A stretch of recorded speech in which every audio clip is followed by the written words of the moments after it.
The refueling station was on a small moon in the back end of nowhere, close to nothing but a couple of wormhole junctions. Since it had a little convenience store and everything, it really gave off 7-Eleven next to a desert highway vibes. Just, in space. The moon wasn't big enough for proper gravity or air on its own, so someone had installed a gravity generator under the dusty red ground and turned it up just a smidge too high, but I wasn't going to complain. I was going to buy pre-packaged alien snacks at the store, while my coworkers handed the refueling. Mimi was calling the shots, tentacles waving and gravelly voice audible from here, while the Frillian twins handled the heavy lifting of connector hoses, and Captain Sunlight was at the payment kiosk. The others were either staying on board or already browsing the aisles. I just picked up a pack of something colorful, doing an artful fumble and recovery because of the gravity, when a rowdy group of armor lights trooped in. I didn't pay them too much attention. Just a bunch of macho dinosaurs with holstered blasters and bipedal swagger. Totally normal here. But one of them said something that brought me up short. "Hey, look, another human," said the cheerful voice. "Maybe you can get some tips on how not to be such a disappointment." Raucous laughter followed. I frowned in their direction and saw that they did have a human with them, a pale and unassuming guy just a bit shorter and stockier than me. He looked annoyed by the comment, but not surprised. When he walked over to me, I asked, "What's that about?" The armor lights were already ignoring him. The guy sighed. They heard a lot of stories about humans before they hired me, and I don't meet their expectations. What kind of stories? Humans doing daring things like running for hours to get medicine to dying people, catching a diseased rat before it infected an entire space station, throwing fruit at charging fauna hard enough to make it leave. He ticked things off on his fingers. Exorcising a ghost, and riding a hover sled like a skateboard fast enough to catch a bomb before it blew up. How am I supposed to compete with that? He threw his hands in the air. I said, putting down the snack I was still holding. Would it make it better or worse to know those were all the same person? What? The rat wasn't actually diseased. The ghost was a howling dog, and I didn't know the thing was explosive when I rushed to catch it, I said. And I wasn't the only person throwing things at the fauna. What? He repeated with a spread arms gesture that smacked into the shelf. Rubbing his hand, he asked, "That was all you?" "Yeah," I admitted, "unless there are other humans doing the same things, which is possible." He raked fingers through his hair, setting it at odd angles. "I can't believe this. I'd tell them, but they'd just want to hire you instead." I rushed to assure him, "I've got a job already, and I don't want to take yours." I glanced over at the armor lights, who were grabbing food and accessories. One clicked a flashlight on in another's face, prompting curses from him and laughter from the others. That tracked from what I'd seen of armor light culture before. Toughness was important. Kindness, not so much. "What do you do for them?" He sighed again. "Bookkeeping, officially. They needed somebody to handle the boring stuff like money and permits while they focus on hunting the biggest animals they can sell." Gotcha. That sounds exciting. It's not. It's like going on a trip with my cousins again. Except they're even bigger and make fun of me for not having claws. "You've got other stuff going for you, though," I said. "We just need to figure which of your differences they'll respect most." "I'm all ears," he said with a certain level of sarcasm. "Please tell me what about my fragile human physique will get me respect from the mighty." Oh, right. They did call themselves that. I'd almost forgotten. At least they were a straightforward species without a lot of mysterious depths. "Well," I said, thinking, "they like fighting. You're more suited to stealth than they are. Small enough to hide and do sneak attacks that they wouldn't see coming. What if you introduced them to rubber band warfare and sniped from hidden parts of the ship?" "Nope," he said. "That would just end with me cornered somewhere, and them showing off how even thin scales are tougher than my skin." "Good point. Oh, what kind of animals do they hunt? You said big ones, but do you know the specific names?" I got out my phone and brought up the database of known fauna that I'd talked Captain Sunlight into buying for me. As her own hired animal expert, it was really the kind of thing that I should have. My vet training on Earth only went so far. I think the last one was a treehorn," he said. "Wait, they talked about going for Argosian daggerbirds next." "Right. Now what kind of noises do those make?" I typed quickly. Big creatures indeed, by the looks of it. Daggerbirds had prevented more than one colony from getting a foothold in the wilds of a nearby world, and were unlikely to stop being a threat anytime soon. I skimmed the rundown for the vocal files. Here we go, mating call. Keeping the sound low enough for just us to hear, I played the croaking warble. Okay, the guy said, confused. Can you imitate that? I asked. Give it a shot. Kind of like a frog. Work. Looking skeptical, he did. The expression on his face said he wasn't impressed with his own efforts, but it sounded accurate enough to me. Great, I said. Give that a bit of practice. Then you can go out with your crew and impress everybody by luring in some targets for them. I could, he said thoughtfully. I usually stay on the ship while they're hunting, but it might be worth a try. Can I have a copy of that sound for practice? He got out his own phone and I played it again so he could record it. The armor lights were dumping things onto the front counter, ready to pay and leave. I caught sight of bright packaging that I recognized, and I had another idea. Thanks, the guy said. This might actually help. What was your name? Robin Bennett, I said with a belated handshake. Oscar Tennyson, he replied. Thanks for your help. Looks like I should grab my stuff and get going. Before you go, see those tall cans with the purple labels? I pointed at something the armor lights were buying. Yeah? Have you ever tried that? No. They get wasted on it. I've steered far clear. I grinned with all my teeth. That's not alcohol, that's caffeine. What? Humans can process caffeine better than most species on our own planet, and just about everybody in space. It's a poison to most. It gets them super drunk, but for you, I pointed at him with glee. For you, it's just a bit of energy. Pick your moment, then walk in casually while they're getting wasted and slam one down. See what happens. He was smiling now. You're sure? It's really just caffeine? How much? I checked into it before. One of those huge cans is like a watered-down coffee. These guys are absolute lightweights, and they don't even know. He grinned to split his face. That is the best news. One of them called for him to hurry up, and he bid me a quick goodbye before scampering off. I saw him grab food cubes, water, and a 6-pack of caffeine, which he bundled onto the counter as the armor lights headed out the door. Be right there, just getting some stuff. They didn't look, simply telling him not to waste any time. He smiled his way through the purchase. Peeking over the shelves, I smiled too. Then, I went back to my own purchases with thoughts of getting an energy drink or two in his honor. Oscar Tennyson grabbed his purchases and hurried after the rest of his crew. As usual, they were walking quickly on their longer legs and bellowing for him to keep up. The teeth and scales mighty had no patience for human weaknesses, of which there were many. But, as Oscar had just learned, there were some strengths as well, and he couldn't wait to show them. He scampered on board before the door shut, wondering if they would actually leave without him if he dawdled too long. Probably not. Who would handle their finances and hunting permits? They'd have to hire someone else because they certainly didn't want to do it themselves. But he didn't want to test that. He had much better things to test. While the stark metal walls vibrated with the engine's revs, Oscar wove between scaled biceps and tails to his own quarters. He pressed the panel by the door, which was oversized and cracked like all of them on this ship. The mighty were not fans of fiddly little buttons or keys. Not when they could have panels big enough to punch, which only broke sometimes. When Oscar stepped through and closed the door behind him, he felt immediately relieved. This was his private space to decorate as he chose, without worrying that someone would take things down or make fun of him. Ship rules were clear about personal quarters. Oscar's fake orchids and real cactus made the room homey, along with more posters than the walls could hold. They spilled onto the ceiling, lining it with nature scenes from Earth, sports figures he admired, media announcements, and a good number of fluffy kittens. This was the one spot on the ship where he could feel comfortable, and he was making the most of it. The bag of refueling station supplies crinkled as he set it on his small table to remove the contents. A high-end store might have had water wheel bags that evaporated after a day, but this place used regular old plastic. Inside were food cubes, bottled water, and the purchase he was most excited about, 6 cans of very weak caffeine. He scanned the label. It was just like the other human had said. Tall cans in dramatic colors, but not much of substance inside. At least not as far as the average human was concerned. Oscar couldn't wait until dinner time. Before then, he had a permit to submit and several other things to check. The ship should be on the way to Argotia, which was notorious for welcoming outsiders in to hunt the dagger birds that were giving everyone so much trouble, but he had better get their paperwork in order anyway.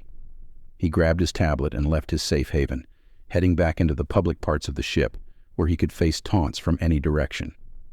Really, these guys were just like his cousins. At least it was familiar. Fending off tiresome conversation. "How's the weather down there?" "Why don't you ask your mother?" He reached the bridge and found a corner to stand in. The captain and the pilot were arguing about where to land when they reached Argotia. "The main site will have more people to admire our ship. The new one is closer to the hunting grounds. Daggerbirds are overrunning the place. Everywhere is a hunting ground." "Do you want to pay the damages for shooting a building instead of a bird? We can take it all out of your pay if you want." "Fine, but if we land on some overgrown hedge and the ship is scratched, you get to pay for that." "Fine." The pair of them stopped yelling and sat back in their seats, as if nothing at all was the matter, because it wasn't. Polite disagreements were always held at that volume. In the brief lull while the pilot manipulated the controls with more force than a lesser console could withstand, Oscar spoke up. "I'd like to come too." Both dinosaurian heads turned to stare at him in surprise. "Why?" the captain demanded. "One kick from a bird and you're useless to us." "Thanks," Oscar said flatly. "I'll keep out of the way. I want to take photos of your fighting prowess. I should be able to sell them." Both of the mighty preened at that, as he'd known they would. Ego was big here, the captain agreed, and Oscar didn't let slip any hints of his secret plan. He just finished working on his tablet, then retreated to his quarters to practice daggerbird mating calls. The air on Argotia was breathable, but hot, at least this part of it. Oscar was ready with his tool in his pocket. He'd gotten out of the habit of calling it a phone, since the mighty were right in that it did a near infinite number of things. He still smirked quietly at the potential innuendo, but it was a conversation he didn't really want to have with giant dinosaur aliens, so he kept that to himself. "This way," announced the captain, pointing in what looked like an arbitrary direction into the wilderness.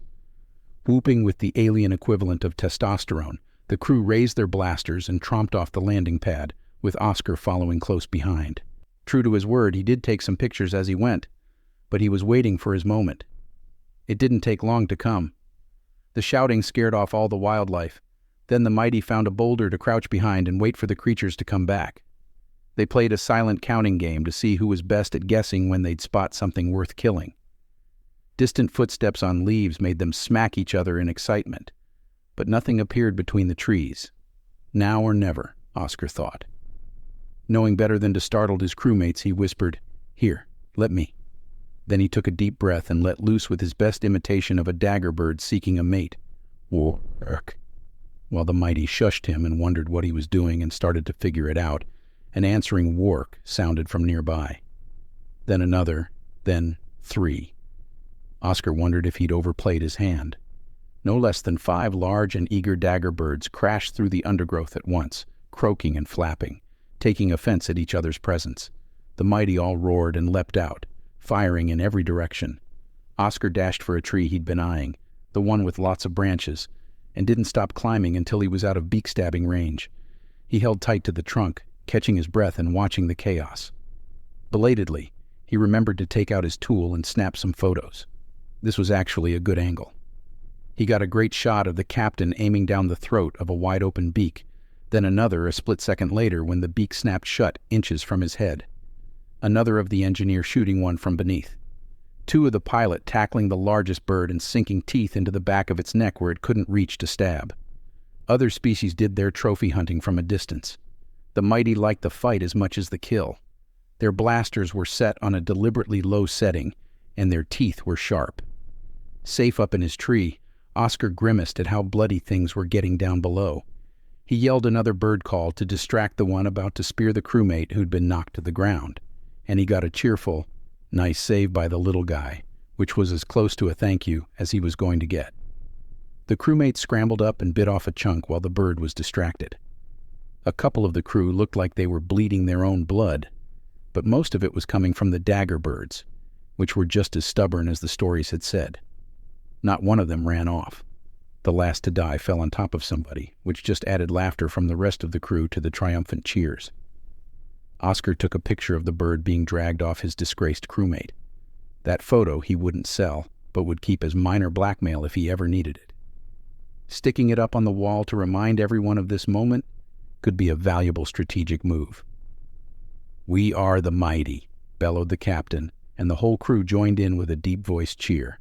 Oscar climbed down to more approval than he'd gotten in the last month. "Good work by our human here. Who knew you could do that? That's sure an efficient way to hunt. We should bring you out every time. That was great." Oscar took the praise with pride, not bothering with modesty. That was just another word for weakness, as far as these guys were concerned.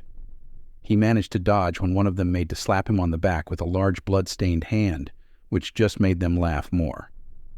Luckily, the captain directed everybody to gather their kills for dragging back to the ship, rather than chasing the human and messing up his clothes.